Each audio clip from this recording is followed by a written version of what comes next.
Hey YouTubers, I'm posting up the final modification needed to get 15-inch wheels on the Shelby. So what this comprises of is replacing the rear shocks with an aftermarket one. The rear shocks, I think they're bell springs, and they have an external reservoir, because I think the external reservoir, what it does is provides fluid or something that I really don't know for the comfort and sport mode options that you can select in the car. But that reservoir gets in the way of the wheel, so it's impossible to get the wheel on. So I went with Viking shocks. They were $250 a piece, and you can adjust the rebound and compression. I can't remember how many variations you can do, but it was quite a bit. I only just did one setting and just ran with it, so I never really adjusted to fine tune it. So you do have that option with these shocks, but I don't think I'm going to be getting the feel of it.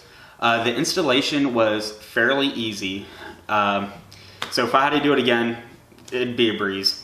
There's a few lessons learned on this that you'll see, but please keep in mind that this footage is from 1.5 years ago, so it was pretty dated. And the last thing I wanted to mention is that the bell spring shocks, they have a plug in on top, and I think that's what sends a signal to change it, from comfort to sport mode. So with the Viking shocks, those wires don't have anything to plug into. So I left them unplugged, and then when you drive around, the car can't make up its mind. It always goes from comfort to sport mode back and forth every few seconds. I did not know if that was a good thing or bad thing. I assume it's bad. So what I did is I have the bell spring shocks in the trunk, just loose, plugged in to, trick the computer. So I did not find out a way to see how to, get rid of them while making the computer think it's still there. I really did not do a lot of research into it, so I might do that later down the road to shave off that weight, since it's just completely dead weight. But further ado, we'll get to the video. Okay guys, I think the hardest part of this job is going to be taking the nuts off on the top struts, because I already jacked the car up and got the tires off, just getting in there to access it. I know we have that shaker sub on the passenger side, so I'll probably have to disconnect that to get access. But should be pretty simple. Obviously, again, if you watch my other video, the sway bar is going to be in the way. So instead of messing with taking off the relocation bracket and stuff, we're just going to disconnect the sway bar links right up, on both sides, and then just swing this down out of the way. Okay, I think that would be the easiest way to attack this problem. Okay guys, so it's as simple as taking those two bolts out, the sway bar will swing down, and you can access the two lower bolts. Okay, so what I'm doing now, obviously this side, you just unplug it. Okay, this one you're gonna have to, before you unplug the signal to adjust the shock or strut, you're gonna have to take the sub out. So it's just a few bolts, super simple. Then disconnecting the wire, and it's gonna be amazing. You might find some lost shit. Found a pack of Swisher Sweets, grape, for true gangsta. And then I was missing my little wheels for the roller dolly for the camera, so that's great. I'm glad I got this back. So disconnect this, and then we should be able to access the top of the rear strut for the passenger side.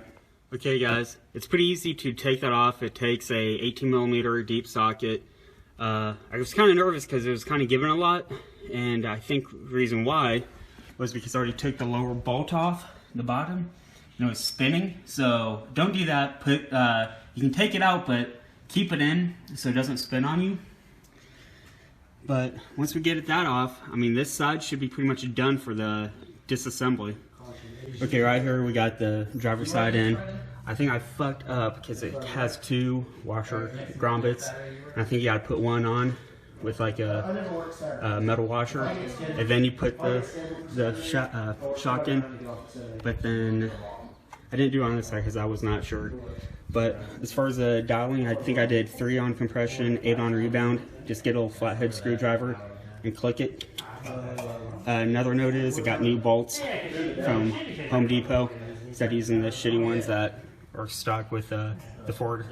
Same thing on the sway bar, got new bolts on that. 2 people, I'll have one person holding it away, and then I'll hold it and stick it on the corners. Done it better this time for sure.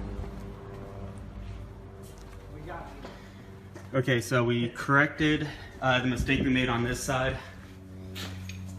Okay, swap the bolt around. So the threads are gonna be on this way. I'm gonna put some Loctite on and then tighten it up as get as snug as I can get. But this is how it should look like. I think this is the way to go, guys. You gotta have that rubber grommet with that metal washer on top.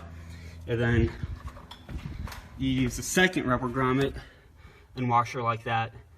So these are snugged. I'm gonna tighten up the bottom shock bolt on the driver's side. We'll put the sway bar back on. We'll lower this, and then we'll just make sure everything's nice and snug on the top bolts, and then put the sub back in. But we have Dre and his girl out here today, Orville and the Roushmobile, Austin and his Camaro. So just hanging out and chilling, bullshitting. So it's a nice, good day for this kind of crowd. Okay, guys, we just got finished kind of putting it all back together. The thing that I noticed is like the top bolt for the shock, it kept spinning and spinning, and it did not want to tighten up. So I just kind of did it as much as I could, and just called it quits. I'm just gonna leave the sub unbolted for now in case I need to open this shit back up. But it looks pretty cool. There's a shot, but that's it. We got some guys cutting some grass, and then we're gonna be going to Lake Hefner in a bit. Okay guys, we did a test drive with the shocks, and when we went to the Lake Hefner proper gain meet, and there was a lot of noise, and what I found out that I did wrong was, you know, that still washer and that rubber grommet that's on out like in the wheel well, it should have been the metal washer and the rubber grommet. Not how I had it. I had it as the rubber grommet, that rubber, you know, piece, and then still a washer on top of that. Don't do it that way. So once I swapped them around, all the noise went away. But besides that, this was really not too bad of an install. So stay tuned for the next videos for the welds.